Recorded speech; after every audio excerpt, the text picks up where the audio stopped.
주 선한 능력으로 안으시네. 그 크신 팔로 날 붙드시네. 절망 속에도 흔들리지 않고 사랑하는 주 얼굴 구하리. 주 선한 능력으로 안으시네.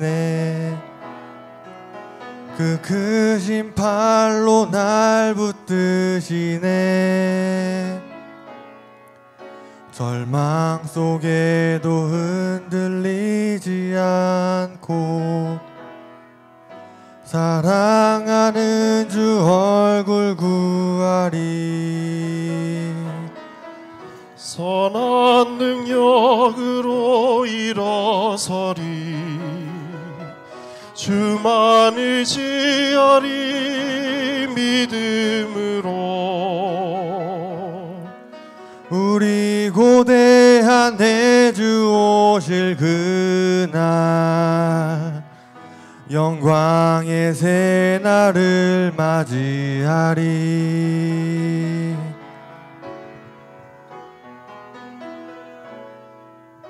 이전의 괴로움 날에 워싸고 고난의 길을 걷는다 해도 주님께 모두 맡길 우리 영혼 끝내 승리의 날을 맞으리. 선한 능력으로 일어서리. 주만 의지하리. 믿음으로 우리 고대한 내주 오실 그날 영광의 새날을 맞이하리.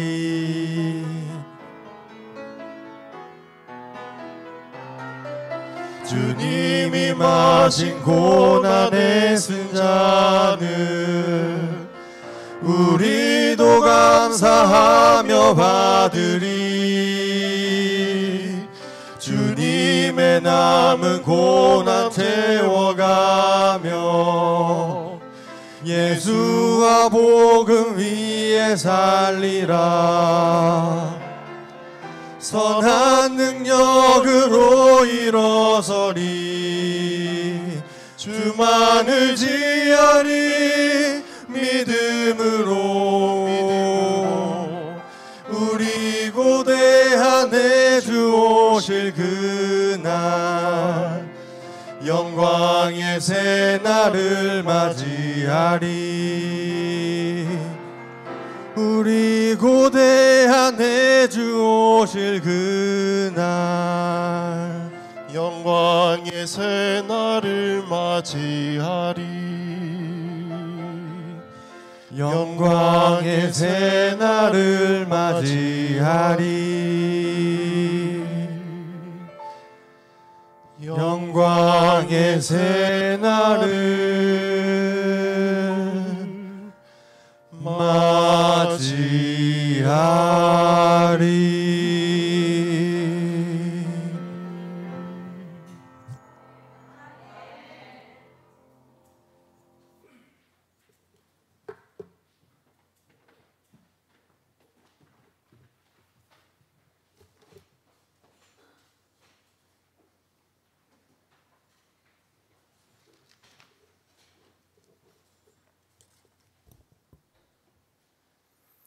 안녕하십니까? 예, 우리 귀한 특창을 해주신 두 분에게 감사를 드립니다. 오늘 제가 드릴 설교 말씀과 이렇게 일맥상통하는 그러한 특창을 또 준비해 주셔서 감사합니다. 우리는 이렇게 마음이 잘 통하는 것 같습니다. 자, 우리 이 자리에 함께 계신 우리 성도 여러분들 환영하고요. 또 각 가정에서 온라인으로 시청하시는 모든 분들도 환영합니다. 저는 오늘 말씀의 제목을 내 주님 오시리 확실히 오시리 예수님의 그 재림을 맞이하는 우리의 모습에 관한 여러 모습들을 좀 살펴보기를 원합니다. 이 교회에서 예수님의 재림에 관한 설교를 많이 하지 않는다, 이런 얘기들이 있습니다. 우리 교회뿐만 아니고요. 지금 전반적으로 그런 것 같습니다. 그 다음에 어떤 헌금에 관한 설교를 우리 재림교회에서는 하지 않는다. 예, 그렇습니다. 그래서 오늘은 예수님의 재림에 대한 설교를 제가 준비를 했고요. 다음 주에는 우리의 어떤 청지기 생활에 관한 그런 말씀을 준비를 하도록 하겠습니다. 제가 여기 온 지 이제 7년째 되지 않습니까? 그런데 헌금에 대한 설교를 거의 안 한 것 같아요. 우리 성도들에 대해서 믿기 때문에 안 하는 거지요. 그러나 우리의 마음을 다시 한번 되돌아보는 시간도 필요하다라고 생각이 듭니다. 자, 오늘 말씀의 제목이 무엇입니까? 내 주님 오시리, 확실히 오시리. 데살로니가전서 5장 1절에서 3절의 말씀을 보면은 다음과 같은 말씀이 있습니다. 같이 읽겠습니다. 시작. 형제들아, 때와 시기에 관하여는 너희에게 쓸 것이 없음은 주의 날이 밤에 도둑같이 이를 줄을 너희 자신이 자세히 알기 때문이라. 그들이 평안하다 안전하다 할 그때에 임신한 여자에게 해산의 고통이 이름과 같이 멸망이 갑자기 그들에게 이르리니 결코 피하지 못하리라. 예수님의 재림을 준비하는 또 기다리는 사람들의 몇 가지 고민들이 있습니다. 첫 번째는 마음 편안하게 예수님을 맞을 준비를 하고 싶은데 현재 상황이 그렇지를 못하다는 것입니다. 하루하루 살아가는 것도 힘들지 않습니까? 또 버거운 일들이 많이 생기지 않습니까? 그런데 이러한 것들이 자주 생기는 현실 앞에서의 고민입니다. 두 번째 고민은요, 나 자신을 바라보며 실망하는 때가 생길 수 있다는 것입니다.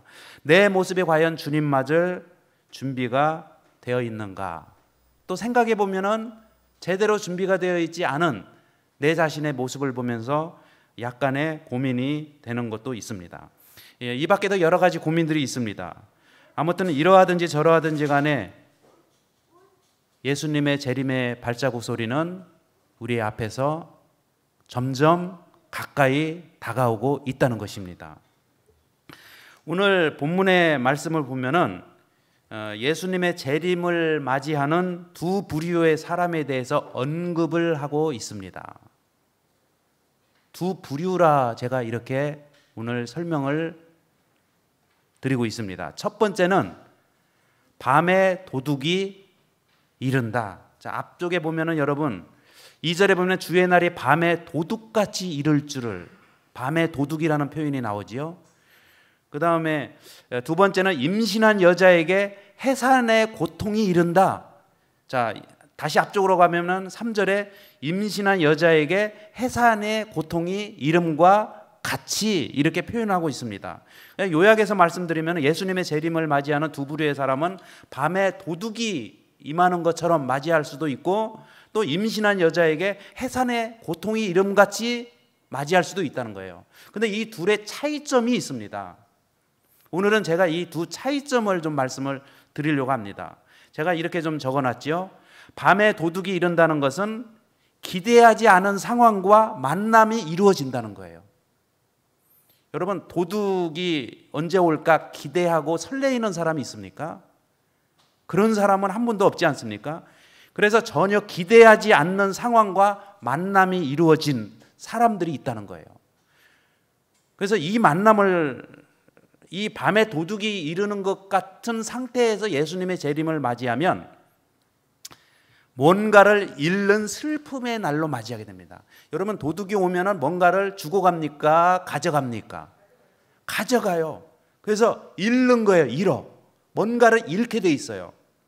그러나 임신한 여자에게 해산의 고통이 이른다는 것은 기대하는 상황. 여러분, 10달 후에는 우리가 자녀를, 새로운 아기를 본다라고 하는 그날이 기대하는 상황이 아닙니까? 비록 고통이 있다고 했어요. 고통이 있지만은 기대하는 상황과 만남이 이루어져요. 그래서 자녀를 얻는 기쁨의 날이 다가올 수 있다는 거예요.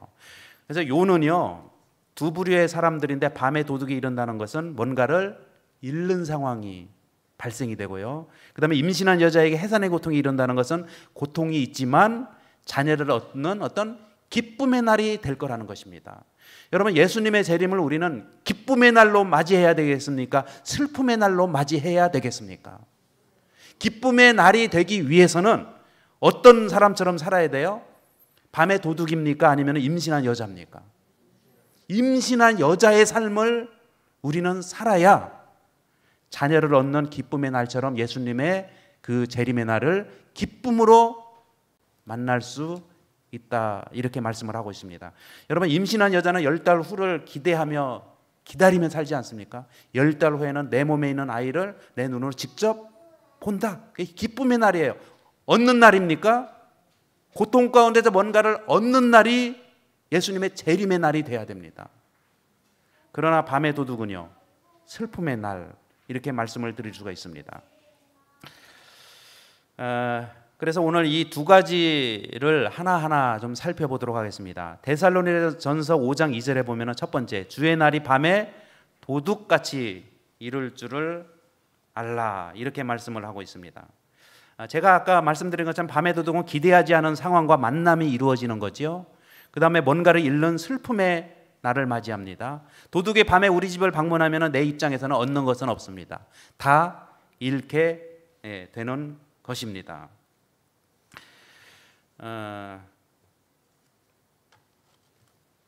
예수님의 재림을 밤의 도둑이라고 이르는 그 표현한 이유를 뭘까를 생각하다가 이 모래성을 생각해 보게 되었습니다. 여러분, 여기 화면에 보면은 아이들이 바닷가에 가서 지금 모래성을 쌓고 있습니다. 그런데 여기 나오는 이 장면은 지금 두 아이가 어떻게 하고 있어요? 협력을 해서 모래성을 쌓고 있습니다. 그러나 때로는요, 우리 아이들을 풀어놓고 모래성을 쌓아라 그러면은 저마다 모래를 더 많이 가져가려고 애를 씁니다. 왜요? 모래를 더 많이 모아야 더 큰 뭔가를 만들 수 있기 때문입니다. 그래서 다른 사람들보다 더 크게 쌓으려고 애를 씁니다. 욕심을 부립니다. 그러나 여러분, 파도가 와서 쓸어버리면 모래성은요, 온데간데 없어지고 맙니다. 파도가 오지 않았을지라도 그 모래에 있는 물기가 빠지면 어떻게 됩니까? 그냥 다 무너지는 것입니다.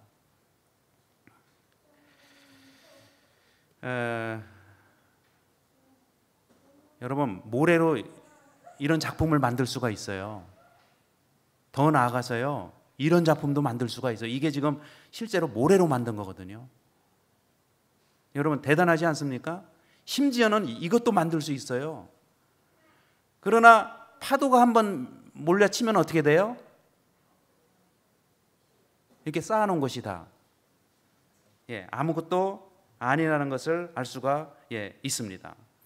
여러분, 여기 한 아이가 울고 있습니다. 왜 울까요? 모래성을 쌓아놨는데요. 오른쪽에 보면은 파도가 와서 본인이 지금까지 쌓아놓던 이 모래성을, 뭐 작품이 뭐냐가 중요하지 않습니다. 본인의 애지중지해서 지금 해놓은 것을 어떻게 한 거예요? 파도가 와서 다 쓸어가서 못 쓸게 만들어 놓고 그냥 모래만 남겨놓고 그 형태는 다 없어지는 것입니다. 여러분, 유대인들이 예루살렘 성전을 쌓았습니다. 물론 이제 헤롯이 쌓은 거죠. 그래서 AD 70년에 밀려오는 파도와 같은 로마 군대에 의해서 그 성이 무너졌어요. 그런데 무너졌는데 어떻게 무너졌다고 얘기하고 있어요? 무너질 것이라. 그리고 실제로 마태복음 24장 2절에 보면 읽겠습니다. 시작. 너희가 이 모든 것을 보지 못하느냐?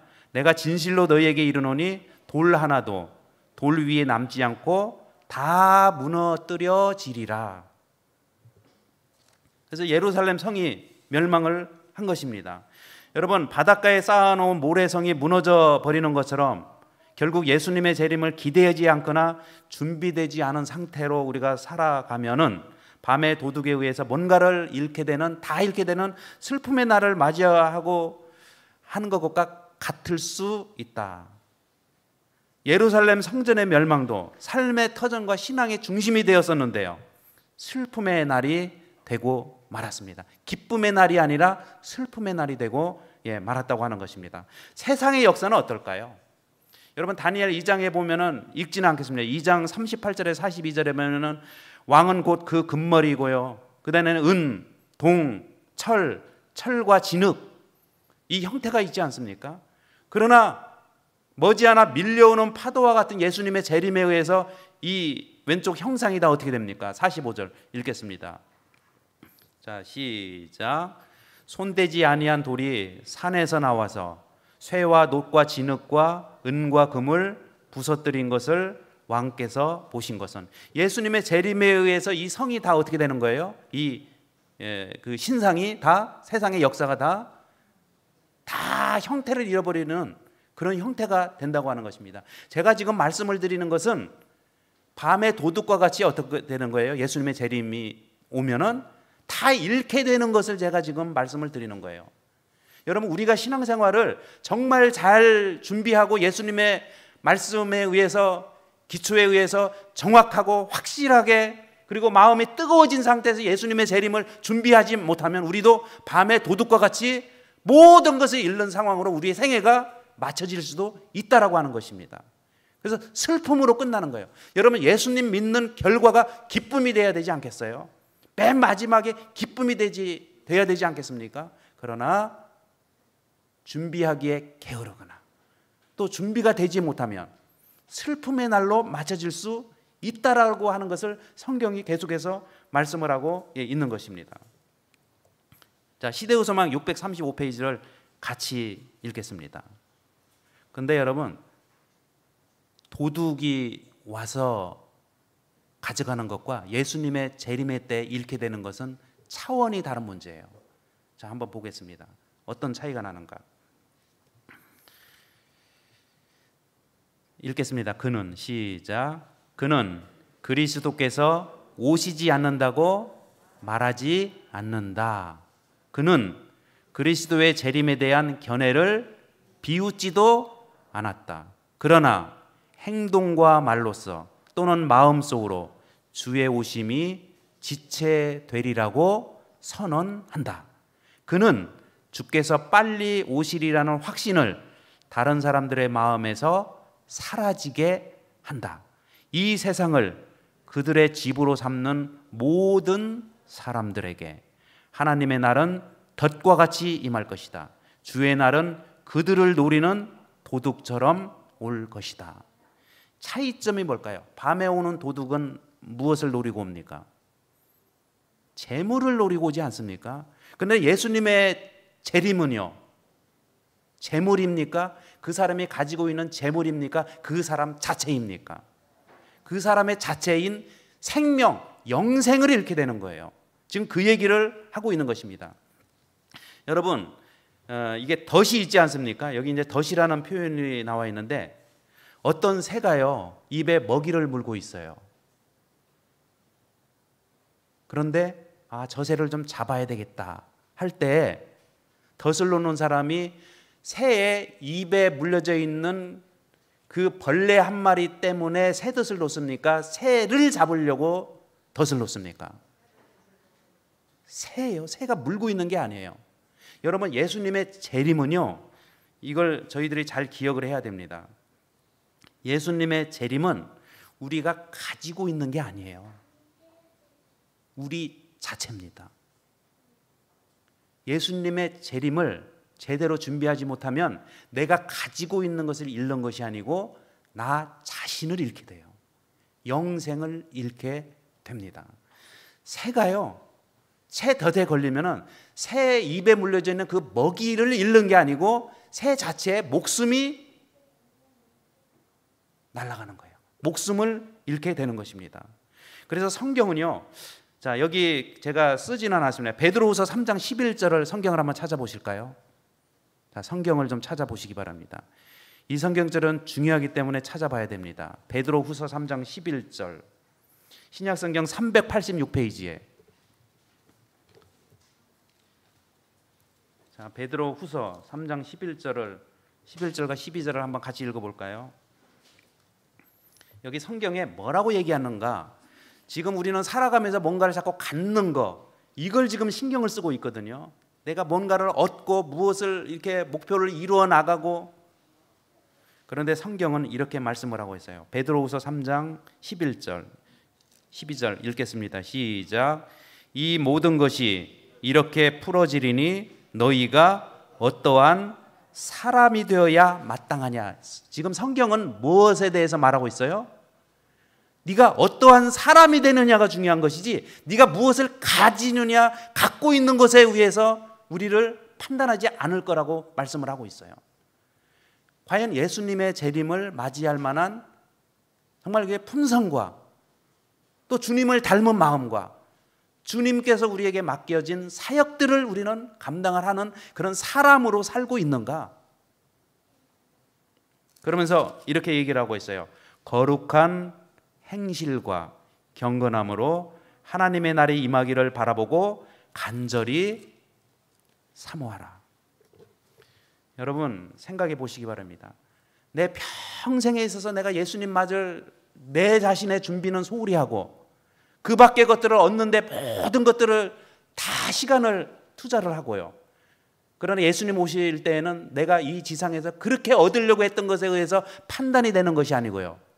네 사람 자체가 어떤 사람이냐, 경건의 사람이냐, 그렇지 못하느냐, 준비된 사람이냐, 그렇지 못한 사람이냐. 여러분 여기에 따라서 우리의 영생을 잃고 얻을 수도 있고 기쁨의 날이 될 수도 있고 슬픔의 날이 될 수도 있다, 이렇게 말씀을 하고 있습니다. 여러분 오늘 베드로가 이렇게 말씀을 하고 있어요. 어떠한 사람이 되어야 마땅하냐. 오늘 깊게 생각해 보셔서 내가 과연 어떠한 사람으로 살아야 될 건가를 생각해 보시고 성령의 음성이 들려오시면은 가지려는 쪽에 시간을 투자했던 것들을 어떠한 사람이 되는 쪽에 시간과 에너지와 노력과 정성을 기울이시는 성도들이 되시기를 간절히 바랍니다.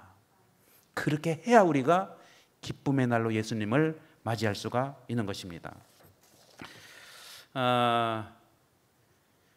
그래서 여러분 데살로니가전서 이제 5장 3절을 저희들이 이렇게 좀 살펴봤습니다.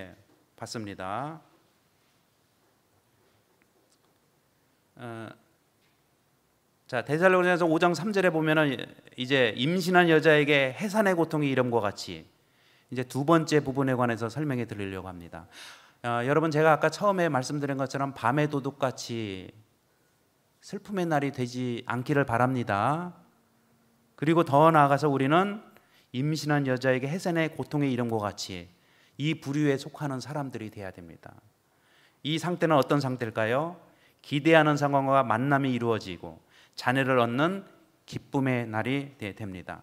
자, 갈라디아서 4장 18절과 19절을 같이 한번 읽어보겠습니다. 자, 읽어보시겠습니다. 시작. 좋은 일에 대하여 열심으로 사모함을 받음은 내가 너희를 대하였을 뿐 아니라 언제든지 좋으니라. 나의 자녀들아, 너희 속에 그리스도의 형상을 이루기까지 다시 너희를 위하여 해산하는 수고를 하노니. 해산하는 수고를 언제까지 해요? 그리스도의 형상이 너희 속에서 이루어질 때까지. 아까 그 여인이 여러분 해산의 고통 얘기를 하고 있지 않습니까?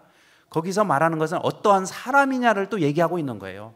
우리의 마음 가운데 그리스도의 형상을 이루어진 상태에서 예수님을 맞이해야 우리는 기쁨의 날로 맞이할 수 있다는 것을 말씀을 하고 있는 것입니다. 여기 지금 어머니가, 이 어머니의 얼굴을 보십시오. 어떤 얼굴인 것 같습니까? 어떤 모습이에요? 뒤에는 아기를 안고 있고요. 또 앞에는 어린 자식이 앞에 있습니다. 엄마가 지금 어떤 표정이에요? 막 기뻐하는 것 같습니까? 어떤 것 같습니까? 힘들어하는 것 같습니까? 힘드는 어머니의 얼굴이 보이세요? 여기 어떤 사람이 어머니의 눈물을 이렇게 표현을 했습니다. 회초리를 들었지만 차마 못 때리신다. 아픈 매보다 더 무서운 목소리보다 더 무서운 어머니의 눈물이 손등에 떨어진다.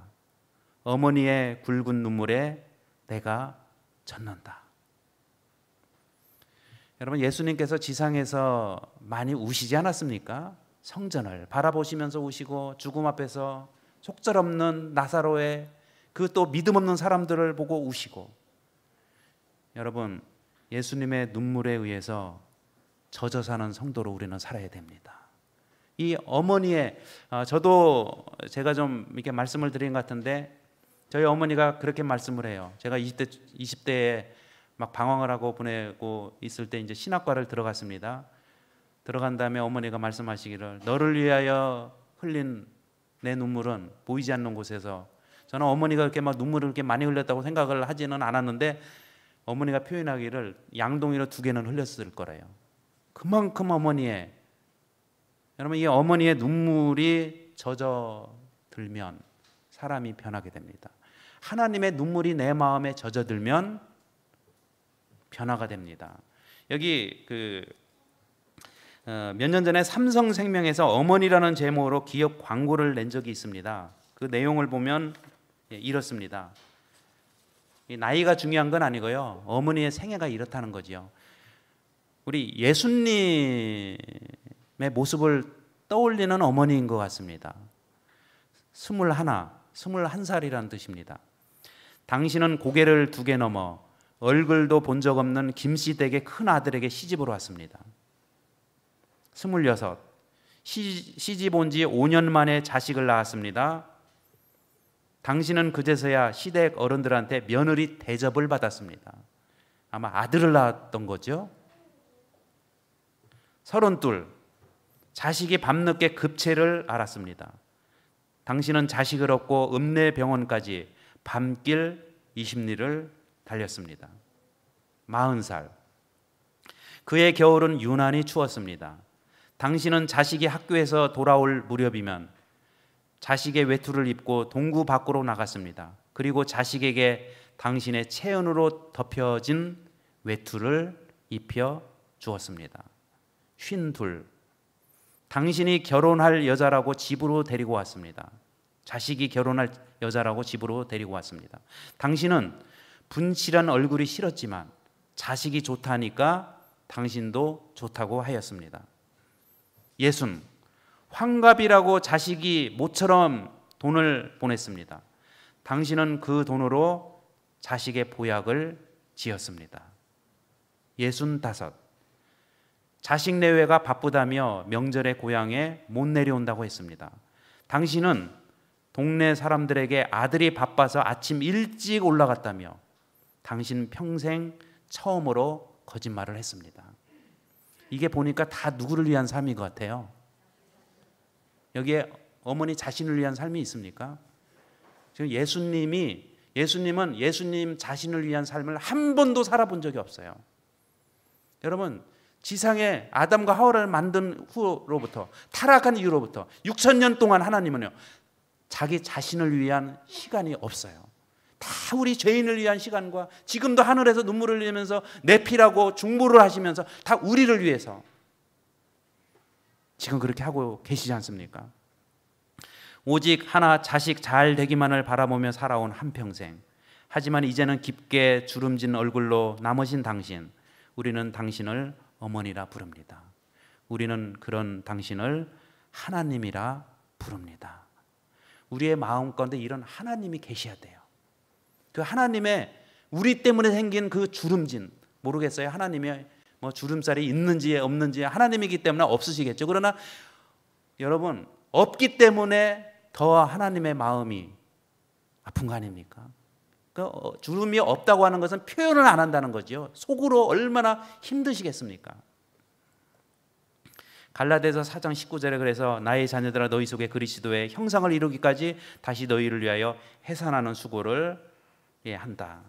여러분, 여기 해산하는 수고라는 말이 나오는데요, 해산하는 수고란 생명을 탄생시키는 수고를 말합니다. 생명이 탄생했다는 것은 누군가 해산하는 수고를 했다라는 뜻입니다. 어느 누군가가 희생을 해야 생명이 탄생하는 법입니다.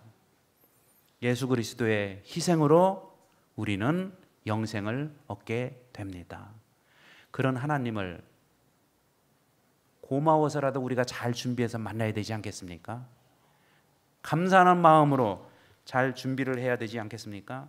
여기 목사와 복음 교육자에게 보내는 권면 205페이지에 같이 읽겠습니다.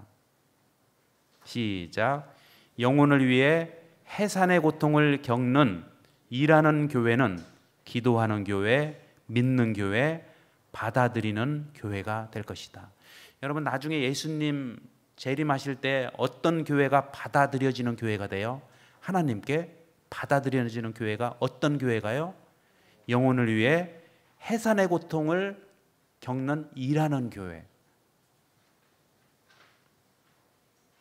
여러분, 그 도둑이 밤에 올 때에 밤에 이제 와요. 어느 날 갑자기 옵니다. 그 주인은 그날 뭔가를 하고 잘까요? 생각 없이 잘까요? 아니, 보통 얘기하는 거예요. 혹시 도둑마다 본 적 있으신 분 있으세요? 막 그날 저녁에 뭔가를 막 준비하고 잤습니까? 그냥 잡니까? 해산하는 여인은요? 준비하고 아이를 낳습니까? 그냥 느닷없이 낳습니까? 기쁨은요, 준비하는 중에 생기는 거예요. 준비 안 하면서 하는 기쁨은 가짜 기쁨입니다. 이건 기쁨이 아니에요. 그 정로의 계단에 보면은 이건 기쁨이 아니라고 얘기를 하고 있어요. 기쁨은 기다려요. 준비해요. 고통이 따릅니다. 그러나 준비를 해가요. 이때 오는 기쁨이 진짜 기쁨이다 얘기를 하고 있어요. 여러분, 그래서 우리 성도들은 예수님의 맞을 준비를요, 밤에 도둑같이 생각 없이 느닷없이 그러면 다 잃게 돼요. 정말 잃게 됩니다. 도둑이 오면 아까 제가 말씀드린 것처럼 물건을 가지만은 예수님 오실 때에는요, 우리의 생명을 잃게 되는 거예요. 그러니까 차원이 다른 거예요. 그래서 예수님은 준비하라고 이렇게 말씀을 하고 계시는 것입니다. 목사와 복음 교육자에게 보내는 거면 199페이지를 같이 읽어볼까요? 자, 읽겠습니다. 시작. 그리스도께서는 세상의 구속을 위해 영혼의 해산하는 고통을 겪으셨으며 하나님과 함께 일하는 이들은 인간의 구속을 위해 영혼의 해산하는 고통을 겪을 것이다. 여러분, 그리스도께서 우리를 구속하기 위해서 해산하는 고통을 겪은 것처럼 그런 예수님을 만나는 사람들도 어떤 사람들이에요? 인간의 구속을 위해 해산의 고통을 겪는 사람이 만나는 거예요. 그래서 고통을 가지신 예수님과 고통을 가진 지상의 사람들이 만나는 것이 예수님의 재림의 날인 거예요. 그냥 룰루랄라가 신앙생활은 아니라는 것을 알 수가 있는 것입니다. 여러분, 그래서 신앙생활을 제가 오늘 이렇게 좀 어떻게 보면 여러분들에게 세게 드릴 수도 있는 말씀을 제가 드리는 말씀은 재림의 설교를 준비하면서 정말 이것은 실전 상황이라는 것을 생각하게 되었어요. 실전이에요, 실전. 여러분, 전쟁에서 모형으로 하는 것과 실전하고는 같습니까, 다릅니까? 실제 전쟁이 실제 전쟁. 실제 전쟁터에 나가는데 총 쏘는 법을 몰라요. 그러면 어떻게 될까요? 모형에서는 괜찮아요, 그냥. 그러나 실전은 아닙니다. 그래서 지금은 우리가 실전 가운데 살고 있습니까? 모형 가운데 살고 있습니까? 오늘 지금 실전이에요. 이게 실전이에요. 그래서 영혼에 수고하신 예수님과 영혼을 위해서 해산하는 고통을 하는 사람들이 만나는 것이 어떤 날이라? 예수님의 재림의 날이라는 것을 생각하시고 어떻게 하면 나도 영혼에 해산하는 고통을 가지고 살아갈까 고민하시고 또 준비하시며 살아가는 성도들이 되시기를 간절히 바랍니다. 자, 이제 말씀의 요약하면 이렇습니다. 데살로니가전서 5장 2절과 3절에 보면 주의 날이 밤에 도둑같이 이를 줄, 임신한 여자에게 해산의 고통이 이름과 같이 밤에 도둑은요 먼저 물건을 잃고 후에 고통이 따릅니다. 맞습니까? 여러분, 밤에 도둑은요 물건을 잃기 전에는 고통이 있어요, 없어요? 없지요. 잃고 나서 이제 고통이 오는 거예요. 잃고 나서. 예수님 재림하실 때에도요, 고통은 예수님 오신 다음에 고통을 받는 게 낫겠습니까? 예수님 오시기 전에 고통 가운데 준비하다가 그날에 기쁨으로 맞이하는 게 낫겠어요. 지금 그 얘기를 오늘 하고 있는 거예요, 성경은. 자, 임신한 여자는요, 고통이 먼저입니다. 애 낳는 고통이 있어요. 그 다음에 고통 후에 얻는 기쁨. 그래서 십자가 없이 면류관은 없다라는 말이 이래서 나오는 것입니다. 먼저 십자가 생활이고 후에 면류관이 있습니다. 이 말씀을 꼭 기억하시고요. 제가 이제 왜 예수님은 재림하셔야 하는가, 그 6가지 이유를 좀 말씀을 드리고 마치려고 합니다. 왜 예수님께서 재림하셔야 되는가? 저는 이 6가지를 생각하면서 제 개인적으로 마음이 뜨거워졌어요. 그리고 하나님의 약속의 말씀이 너무 소중하게 느껴졌어요. 하나님이 우리를 이렇게까지 많이 생각을 하시는구나. 자, 첫 번째, 마태복음 24장 31절을 같이 읽어볼까요? 24장 31절 읽겠습니다. 시작. 저가 큰 나팔 소리와 함께 천사들을 저희가 그 택하신 자들을 하늘 이 끝에서 저 끝까지 사방에서 모으리라. 지금은 흩어져 있는데요, 택하신 사람들을 모으기 위해서 오시는 거예요. 흩어져 있는 알곡들을 어떻게 하기 위해서요? 모으기 위해서, 택하신 자들로. 그래서 저와 여러분들은 초청받은 자로 살아가는 것이 아니고 택함을 받은 자로 살아야 됩니다. 택함을 받은 자를 모으기 위해서 예수님께서 오시는 거예요. 두 번째, 데살로니가전서 4장 16절에 보면 읽겠습니다. 성경절 시작. 주께서 호령과 천사장의 소리와 하나님의 나팔로 친히 하늘로조차 강림하시리니 그리스도 안에서 죽은 자들이 먼저 일어나고. 여러분, 그리스도 안에서 죽은 자들을 이렇게 세우기 위해서 예수님께서 오시는 거예요. 여러분, 예수님을 죽는 사람 중에서요, 예수님을 위해서 순교한 사람들도 얼마나 많았습니까? 그래서 계시록에 보면은 제단 아래에서 피가 울부짖고 있다고 했어요. 여러분, 그리스도 안에서 죽은 자들을 예수님 믿고 죽었는데 예수님께서 이렇게 세워주셔야 되지 않겠습니까? 믿고 죽었는데 예수님에 대한 그 믿음 때문에 내가 죽지 않아도 되는 상황이었는데 죽음까지 감수하고 죽음을 선택하고 죽음의 길을 갔는데 예수님께서 책임을 져 주셔야 되지 않겠습니까? 그래서 예수님을 위해서 살다가 예수님 안에서 죽은 자들을 살리기 위해서 일어나도록 하기 위해서 예수님께서는 오셔야만 합니다. 그 다음에 세 번째, 데살로니가전서 4장 17절 읽겠습니다. 시작. 그 후에 우리 살아남은 자도 저희와 함께 구름 속으로 끌어올려 공중에서 주를 영접하게 하시리니 그리하여 우리가 항상 주와 함께 있으리라. 여러분, 이 살아남은 자를 영접하도록, 여러분 살아서 예수님을 영접하는 그 특권을 주시기 위해서 예수님께서는 오신다고 얘기를 하고 있어요. 내가 살아서 어떻게 해요? 지금 우리에게는 살아서 예수님을 맞이할 수 있는 특권을 주신 거예요. 오늘 만약에 이 시간에 오면 우리는 살아서 맞이하지 않겠습니까? 그 다음에 네 번째, 데살로니가 후서 1장 7절에 보면은 환난을 받는 너희에게는 우리와 함께 안식으로 갚으시는 것이 하나님의 공의시니. 환난 받은 자들을 생각을 하시는 거예요. 하나님은 내 이름으로 핍박을 받고 내 이름 때문에 환난을 받는 자에게 내가 지상에서 얼마나 어려웠냐, 내가 반드시 안식으로 보상해 주겠다. 여러분, 지상 생활에서요 너무 안식하려고 하지 마십시오. 예수님이 그렇게 말씀하셨어요. 너희는 이미 너희의 상을 받았느니라. 이게 뭘까요? 지상에서요 환난이 크면 클수록, 혹시 나는 다른 사람들보다 환난이 큰 것 같다 생각하면은 분명한 것은 하나님께서 주시는 약속하신 안식도 크다는 것을 우리는 기억해야 됩니다. 하나님은 반드시 당한 자에게 안식으로 갚아주시기 위해서 오신다, 이렇게 말씀을 하고 있어요. 그 다음에 다섯 번째, 베드로후서 3장 13절에 보면 우리는 그의 약속대로 의에 거하는 바 새하늘과 새 땅을 바라보도다. 여러분, 평생을 새하늘과 새 땅을 바라보며 살았는데 그 바라보며 산 자에게 하나님께서 주셔야 되지 않겠습니까? 그것만 바라보고 살았는데요. 여섯 번째, 사도행전 3장 20절에서 21절에 보면은 또 주께서 너희를 위하여 예정하신 그리스도 곧 예수를 보내시리니 하나님이 영원전부터 거룩한 선지자들의 입을 의탁하여 말씀하신 바 만유를 회복하실 때까지는 하늘이 마땅히 그를 받아두리라. 모든 것을 회복하시기 위해서, 여러분 온전히 회복시켜 주시기 위해서 예수님은 재림을 하실 것입니다. 이 6가지 사실을 꼭 기억하시기를 바라고요. 여러분 여기 지금 새 한 마리가 있습니다. 또 왼쪽 밑에 보면은 이른 아침에 배 한 척이 조업을 위해서 또 어디론가 나갑니다.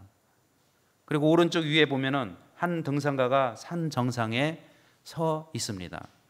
그리고 오른쪽 밑에 보면은 한 농부가 하루 일과를 마치며 일몰의 시간에 어깨에 삽을 메고 귀가를 합니다. 우리의 삶이 여러 가지 이런저런 모습일 수가 있어요. 그러나 결론적으로는 우리는 기쁨의 날로 예수님을 맞이해야 됩니다. 기쁨의 날이 돼야 됩니다. 여러분 내 주님 오시리, 확실히 오시리, 이 말씀을 꼭 기억하시고요. 예수님의 재림의 때가 밤의 도둑처럼 되어 모든 것을 잃는 시간이 아니라 임신한 여자에게 해상의 고통이 먼저 이르지만 결국 새 생명을 얻는 기쁨의 시간, 영생을 얻는 기쁨의 시간이 되어야 합니다. 꼭 그런 모습으로 살아가시는 성도들이 되시기를 간절히 바랍니다. 지금 우리에게 필요한 것은 해산하는 수고입니다. 해산을 해야 생명을 얻는 기쁨이 뒤따를 것입니다.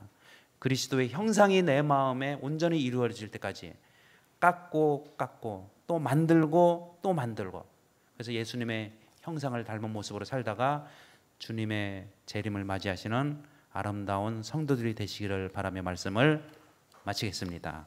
우리 다 같이 일어나셔서 찬미 214장 부르고 제가 기도하겠습니다. 214장.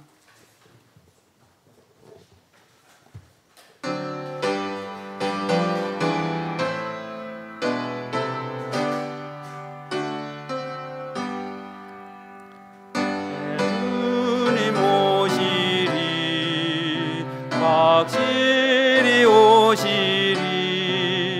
내가 공중에서 주를 만나겠네. 구주 예수 확실히 오시리.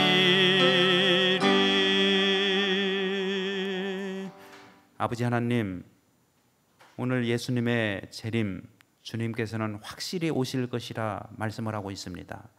우리 성도들도 살아가면서 준비를 잘하여 그날의 슬픔의 날이 아니라, 가지고 있는 것을 잃는 날이 아니라 축복의 날, 기쁨의 날, 감사의 날, 해산하는 수고를 아끼지 아니하신 그 하나님을 만나는 축복의 날이 될 수 있도록 하나님 저희들과 함께하여 주시옵소서.